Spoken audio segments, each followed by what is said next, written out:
Hi friends, welcome to tech travel Telugu. Friends, ఇక్కడ మీరు చూడొచ్చు 2024లో తయారు చేసిన TVS Raider 125 drum brake variant అనమాట. ఈ వీడియోలో ఈ వెహికల్కి సంబంధించిన ప్రైస్ ఎంత, స్పెసిఫికేషన్స్ ఏంటి, అలాగే కాన్స్ గురించి మాట్లాడతాను. ప్లస్ పాయింట్స్ అయితే చాలా ఉంటాయి, కానీ ఈ వెహికల్ ఎవరైనా కొనుక్కోవాలి అని అనుకుంటే కాన్స్ చాలా ఇంపార్టెంట్ అనమాట. కొన్ని కాన్స్ ఉన్నాయి, అవి మీకు అంత ఎఫెక్ట్ కాదు అనుకుంటే మీరు కొనుక్కోవచ్చు. మొత్తం డిస్కస్ చేద్దాం, మీరు స్కిప్ చేయకుండా లాస్ట్ వరకు చూడండి. ఫ్రెండ్స్, ఫస్ట్ స్పెసిఫికేషన్స్ గురించి డిస్కస్ చేద్దాము. ఇది బేస్ వేరియంట్ అనమాట. సింగిల్ సీట్ అయితే ఇచ్చారు, అలాగే మీకు డిస్క్ బ్రేక్ కూడా ఏమీ ఫ్రంట్ ఉండదు.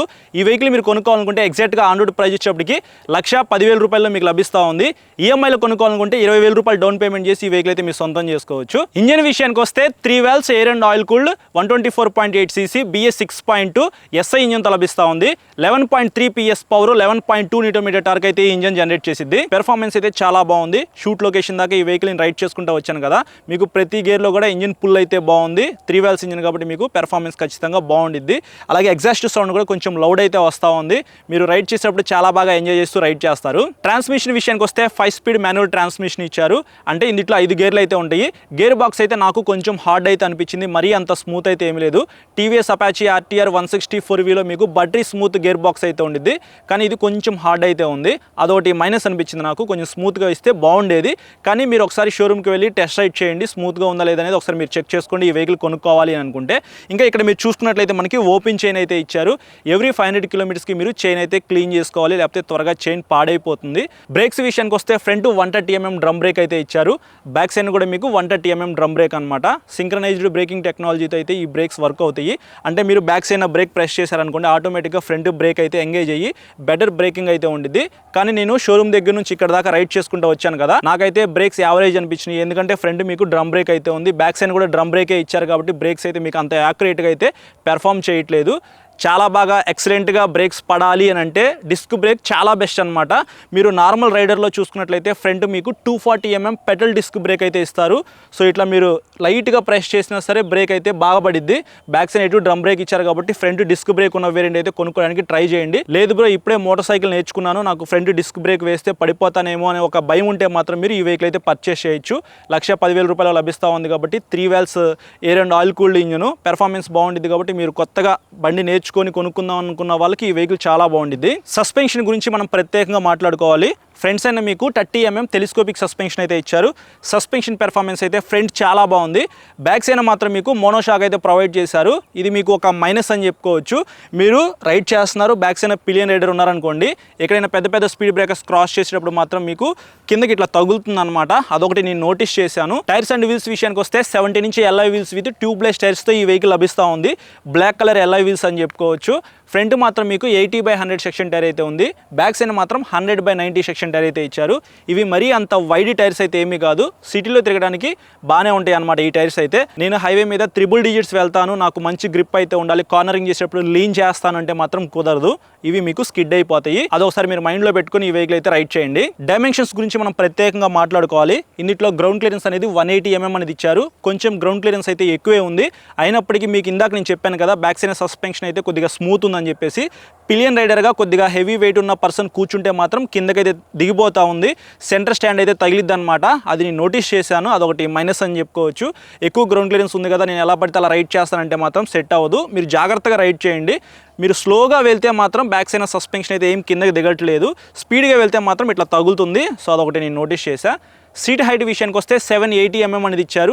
5.4, 5.5 అంతకన్నా హైట్ తక్కువ ఉన్న వాళ్ళైనా సరే ఈ వెహికల్ రైడ్ చేయొచ్చు. ఫ్యూయల్ ట్యాంక్ కెపాసిటీ విషయానికి వస్తే 10 liters ఇచ్చారు. ఇది ఫైబర్ ఫ్యూయల్ ట్యాంక్ అనమాట.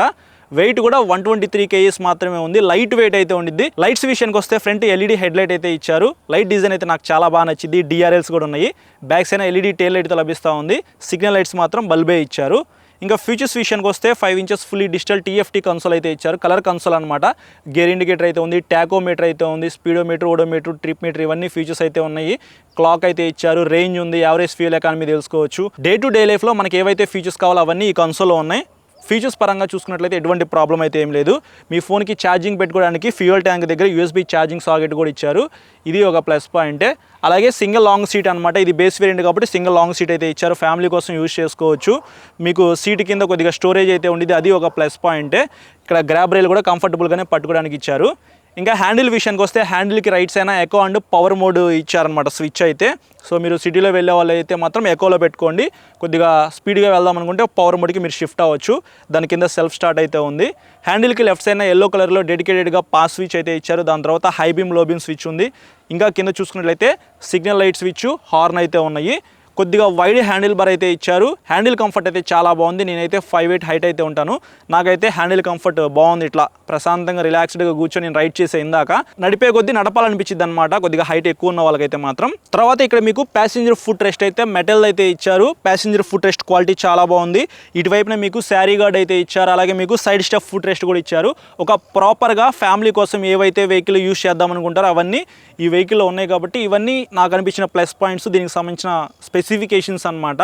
ఈ వెహికల్ నేనైతే ఏమీ రైడ్ చేయట్లేదు. నా రైడ్ ఎక్స్పీరియన్స్ ఆల్రెడీ నేను చాలా వీడియోస్ రికార్డ్ చేసి అప్లోడ్ చేసే టీవీఎస్ రైడర్ మీద. మీరు కావాలంటే అవి కూడా ఒకసారి చెక్ చేయండి.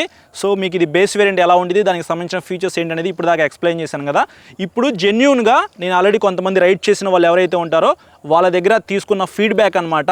కాన్స్ అయితే కొన్ని ఉన్నాయి, వాటి గురించి డిస్కస్ చేద్దాం. ఈ పార్ట్ అనేది మీరు స్కిప్ చేయకుండా లాస్ట్ వరకు చూస్తే ఈ వెహికల్ కొనుక్కోవాలా వద్దా అనేది మీకే ఒక క్లారిటీ అయితే వస్తుంది. ఫస్ట్ కాన్ విషయానికి వస్తే ఇక్కడ మీకు ఫ్యూయల్ ట్యాంక్ అనమాట. ఏదైతే మీరు ఫ్యూయల్ ఫిల్ చేసుకుంటారో లిడ్ అయితే ఉండిద్ది కదా. సో ఇది మీకు వానాకాలంలో పెట్టారనుకోండి, ఫ్యూయల్ ట్యాంక్ లోపలికి వాటర్ అయితే వెళ్తున్నాయి. మా బ్రదర్ అయితే ఆల్రెడీ యూజ్ చేస్తున్నాడు. అతనికి ఈ ప్రాబ్లం అయితే ఫేస్ చేశాడు అనమాట. టీవీఎస్ షోరూంలో ఇలాంటి ప్రాబ్లం ఎవరికైనా ఉందా అని చెప్పేసి నేను వెళ్ళాను. కొంతమంది ఫేస్ చేసిన వాళ్ళు తీసుకొచ్చారు. సో ఇది మీకు ప్రాబ్లం అయితే ఉంది. రైనీ సీజన్లో మాత్రం మీరు వెహికల్ని బయట పార్క్ చేయొద్దు. లేదు బ్రో బయట పార్క్ చేయాల్సి వస్తుంది, దానికి సొల్యూషన్ లేదా అంటే ట్యాంకు కవర్ అయితే వేసుకోండి. కొంతవరకు అయితే మీకు వాటర్ వెళ్లకుండా కాపాడిద్ది అనమాట. సో అదొకటి మైనస్ అయితే నేను నోటీస్ చేశా. నెక్స్ట్ కాన్ విషయానికి వస్తే ఇక్కడ బ్యాక్ సైడ్ మీకు టైర్ అయితే ఉంది కదా. ఈ టైర్ పైన మడ్ గార్డ్ అయితే ఏమీ లేదు. అపాచీ ఆర్టీఆర్ 164 మీకు మడ్ గార్డ్ అయితే ఇస్తున్నారు కదా, ఇక్కడ మీరు చూడొచ్చు. ఇట్లాంటి మడ్ గార్డ్ అయితే ఈ వెహికల్ ఇస్తే బాగుండేది. మీరు రైనీ సీజన్లో ఈ వెహికల్ యూజ్ చేస్తున్నారు అనుకోండి, మడ్ గార్డ్ లేకపోవడం వల్ల ఈ బ్యాక్ సైడ్ సస్పెన్షన్ ఉంది కదా, ఆ సస్పెన్షన్ మీద మట్టి పడుతుంది అనమాట. సో కొంతవరకు అది కూడా పాడైపోయే అవకాశం అయితే ఉంది కాబట్టి ఇది కూడా ఒక మైనస్సే. నెక్స్ట్ కాన్ విషయానికి వస్తే ఈ వెహికల్ ఇందాక చెప్పినట్టు ఎక్కడా కూడా మెటల్ పార్ట్స్ అయితే యూజ్ చేయలేదు, మొత్తం ఫైబర్ పార్ట్స్ అయితే యూజ్ చేశారు. నెక్స్ట్ కాన్ విషయానికి వస్తే head light, tail light, LED అయితే ఇచ్చారు కదా. సిగ్నల్ లైట్స్ అనేది బల్బే ఇచ్చారు, అవి కూడా ఎల్ఈడికి అప్గ్రేడ్ చేసి తీసుకొస్తే బాగుండేది. నెక్స్ట్ కాన్ విషయానికి వస్తే హ్యాండిల్ కి రైట్ సైడ్ ఇక్కడ మనకి ఎటువంటి ఇంజన్ కిల్ స్విచ్ అయితే ఇవ్వలేదు. రెడ్ కలర్ లో ఇంజన్ కిల్ స్విచ్ ఇస్తే బాగుండేది. So echo mode, power mode కి సంబంధించిన ఒక స్విచ్ అయితే ఇచ్చారు. జనరల్ గా మనకి జూపిటర్ లో చూసుకున్నట్లయితే ఆటోమేటిక్ గా మనం స్లోగా యాక్సిలేటర్ ఇస్తే ఎకోలో వెళ్ళింది, ఇట్లా ర్యాష్ గా తిప్పేసేసాం అనుకోండి పవర్ మోడ్ కి ఆటోమేటిక్ గా అదే షిఫ్ట్ అయింది కదా. అట్లాంటి టెక్నాలజీ ఈ వెహికల్ ఇస్తే బాగుండేది. హీరోలో i3s టెక్నాలజీ ఉండేది కదా, సో అట్లా ఈ వెహికల్ కూడా ఆ టెక్నాలజీ అయితే ఉంది. ఐడియల్ స్టార్ట్ అండ్ స్టాప్ అంటారు. సో దానికి డెడికేటెడ్ ఒక స్విచ్ ఇస్తే బాగుండేది. సో పద్దాకలు ఆగిపోయింది, మళ్ళీ మీరు క్లచ్ మూసి ఇట్లా యాక్సిలేటర్ ఇస్తే ఆన్ అవుతుంది. అదొకటి నాకు చిరాకు అనిపించింది. సో ఈ స్విచ్ బదులు అదైనా ఇవ్వాల్సిందే. i3s టెక్నాలజీ హీరోలో మనం చూసాం కదా, అది మనం కావాలంటే ఆన్ చేసుకోవచ్చు, లేకపోతే ఆఫ్ చేసుకోవచ్చు. ఆ స్విచ్ అయినా ఇవ్వాల్సింది, లేకపోతే ఇంజిన్ కిల్ స్విచ్ అయినా ఇవ్వాలి. ఇది అనవసరం అనమాట, నాకు ఇది వేస్ట్ ఫీచర్ అయితే అనిపిస్తూ ఉంది. ఇందాక మీకు చెప్పినట్లు ఈ బ్యాక్ సైడ్ పిలియన్ రైడర్గా ఎవరైతే కొద్దిగా వెయిట్ ఉన్న పర్సన్ కూర్చుంటారో, వెహికల్ రైడ్ చేసుకుంటూ వెళ్తారు కదా ఇద్దరు పర్సన్స్, గుంతలు వచ్చినా సరే, పెద్ద పెద్ద స్పీడ్ బ్రేకర్స్ క్రాస్ చేసినా సరే, ఈ ఏదైతే సెంటర్ స్టాండ్ ఇచ్చారో అది గ్రౌండ్కి టచ్ అవుతుంది అనమాట. ఇందాక నేను రైడ్ చేసుకుంటూ వచ్చేటప్పుడు కూడా టచ్ అయింది, కొద్దిగా స్పీడ్గానే వచ్చాను. సో అదొకటి మీరు నోటీస్ చేస్తారు. స్పీడ్గా వెళ్తే మాత్రం ఆ ప్రాబ్లం అయితే నోటీస్ చేస్తారు, స్లోగా వెళ్తే ప్రాబ్లం అయితే ఏమీ లేదు. దాని తర్వాత హ్యాండిల్ కంఫర్ట్ అయితే బాగుంది, బట్ కొంచెం లీన్ అయితే ఉండిద్ది. మరీ లీన్ యాంగిల్ అయితే ఉండదు, 90 degreesలో రిలాక్స్డ్గా కూర్చొని వెళ్ళడానికి కూడా ఉండదు, కొంచెం లీన్ అయితే ఉండిద్ది అనమాట. ఇంతకుముందు నేను Q&Aలో కూడా చెప్పాను, అన్న నేను డైలీ 100 kilometers తిరుగుతానని చెప్పాడు ఒక అతను. అలాంటి పర్సన్స్ ఎవరైతే ఉంటారో ఎక్కువగా తిరిగే వాళ్ళకి మాత్రం ఇట్లా బెండ్ అయి నడపాలి కాబట్టి ఈ షోల్డర్స్ పెయిన్ వచ్చే అవకాశం అయితే ఉంది. సిటీలో తిరగడానికి, కాలేజీ వెళ్ళడానికి బాగానే ఉండిద్ది, కానీ డైలీ నేను అప్ అండ్ డౌన్ ఒక 100-120 kilometers తిరుగుతాను అంటే మాత్రం మీకు ఇది సెట్ అవ్వదు. నెక్స్ట్ కాన్ విషయానికి వస్తే ఈ ఫైబర్ పార్ట్స్ ఉన్నాయి కదా, ఇక్కడ మీరు ఏదైనా రైస్ బ్యాగ్స్ కానీ ఇంకేమన్నా తీసుకొని వెళ్దామంటే కుదరదు. ఇదంతా ఫైబర్ పార్ట్సే కాబట్టి మీకు ఫ్యూయల్ ట్యాంక్ అనేది కొద్దిగా హైట్ అయితే ఉండిద్ది. సో మీకు అంత కంఫర్ట్ అయితే ఉండదు బ్రో, వేరే వెహికల్స్తో కంపేర్ చేసుకుంటే. సింగిల్గా తిరగడానికి మాత్రమే బాగుండిద్ది. నెక్స్ట్ కాన్ నాకు అనిపించింది, ఈ వెహికల్లో కిక్ రాడ్ అయితే రిమూవ్ చేసేసారు. రీసెంట్గా లాంచ్ చేసిన N125లో కిక్ రాడ్ అయితే ప్రొవైడ్ చేస్తూ ఉన్నారు. అలాగే హీరో ఎక్స్ట్రీమ్ 125Rలో కూడా కిక్ రాడ్ అయితే ఇచ్చారు. ఈ వెహికల్లో కూడా కిక్ రాడ్ ఇస్తే బాగుండేది. చాలా మంది ఈ వెహికల్ని కొనుక్కోపోవడానికి కూడా రీజన్ అది, బట్ రియాలిటీలో కిక్ రాడ్ అయితే అవసరం లేదు, ఫ్యూయల్ ఇంజెక్షన్తో లభిస్తూ ఉంది. సో మనకి బ్యాటరీ ఉంటే సరిపోయింది, కిక్ రాడ్ అయితే అవసరం లేదు. బట్ చాలామంది ఎక్స్పెక్ట్ చేస్తున్నారు అనమాట కిక్ రాడ్ అయితే, అది లేదు కాబట్టి అది ఒకటి కాన్ అని మనం మాట్లాడుకోవచ్చు. ఇంకా లాంగ్ రైడ్ అయితే ఈ వెహికల్ సెట్ అవ్వదు బ్రో. ఆల్రెడీ ఒక పర్సన్ అడిగాను కంటిన్యూగా ఎన్ని కిలోమీటర్లు వెళ్ళొచ్చు బ్రో అంటే, అన్న ఒక 100 కిలోమీటర్ల వరకు మేనేజ్ చేయొచ్చు, మహా అయితే 120, అంతేగాని 150 కిలోమీటర్లు వెళ్ళడానికి కూడా సెట్ అవ్వదు అన్నాడు ఒక అతను అయితే. సో రియాలిటీలో అయితే ఒక 100-120 కిలోమీటర్స్ అయితే మీరు తిరగచ్చు, కానీ ఎక్కువగా నేను లాంగ్ వెళ్తాను ఈ వెహికల్ మీద కంటిన్యూగా 300-400 కిలోమీటర్స్ వెళ్తానంటే మాత్రం మీకు సెట్ అవ్వదు. ఎందుకంటే కొంచెం లీన్ ఉండిద్ది కాబట్టి షోల్డర్ పెయిన్స్ వస్తాయి, అలాగే ఇంజిన్ కూడా 125cc కాబట్టి అంత దూరం అయితే వెళ్ళలేదన్నమాట. టైర్స్ గ్రిప్ కూడా అంతగా బాగోదు. ఫైనల్ కాన్ విషయానికి వస్తే ప్రైస్ అని చెప్పుకోవచ్చు. ఇది బేస్ వేరియంట్ కాబట్టి 1,10,000 రూపీస్ లభిస్తూ ఉంది, ఓకే. బట్ డిస్క్ వేరియంట్ ఏదైతే ఉందో అది కొంచెం ప్రైస్ ఎక్కువైతే ఉందన్నమాట. వాల్యూ ఫర్ మనీ 125cc సెగ్మెంట్లో ఇంత మంచి ఫీచర్స్తో మీకు వేరే వెహికల్ లేదు. ఇంజిన్ బాగుంది, ఎగ్జాస్ట్ సౌండ్ బాగుంది, రైడ్ చేసేటప్పుడు చాలా బాగా ఎంజాయ్ చేస్తూ రైడ్ చేయొచ్చు, వెయిట్ తక్కువ ఉంది, అంతా బాగానే ఉంది బ్రో. ఇప్పుడు నేను చెప్పిన కాన్స్ మాత్రమే కొద్దిగా ఎఫెక్టివ్ అనమాట. సింగిల్గా యూజ్ చేసుకుందాం అనుకున్న వాళ్ళకి ఈ వెహికల్ బాగానే ఉండిద్ది, కాకపోతే కొంచెం ప్రైస్ ఎక్కువ పెట్టారు. ఇవన్నీ ఫుల్ఫిల్ చేసి అవి తీసుకొస్తే బాగుండేది, బట్ కొంచెం ఎక్కువ అనిపిస్తూ ఉంది నాకు. ఇవి ఫ్రెండ్స్ నాకు అనిపించిన కాన్స్ అయితే, కొంతమంది అడిగి తెలుసుకున్నా నేను మీకు ఎక్స్ప్లెయిన్ చేసేసాను. ఈ కాన్స్ మీకు అంత ఎఫెక్ట్ కాదు అనుకుంటే మీరు హ్యాపీగా ఈ వెహికల్ అయితే కొనుక్కోవచ్చు. ఈ వీడియో నచ్చితే మాత్రం లైక్ చేసి మీ ఫ్రెండ్స్ అందరికీ షేర్ చేయండి. మీకు ఏమైనా డౌట్స్ ఉంటే మాత్రం ఇన్స్టాగ్రామ్లో ఫాలో అయిన తర్వాత మెసేజ్ చేయండి, నేను మెసేజ్ చూస్తే మీకు ఖచ్చితంగా రిప్లై అయితే ఇస్తాను. చాలామంది సబ్స్క్రైబ్ చేయకుండా చూస్తున్నారు, సబ్స్క్రైబ్ చేసుకొని పక్కన బెల్ ఐకాన్ అయితే క్లిక్ చేయండి. Thank you.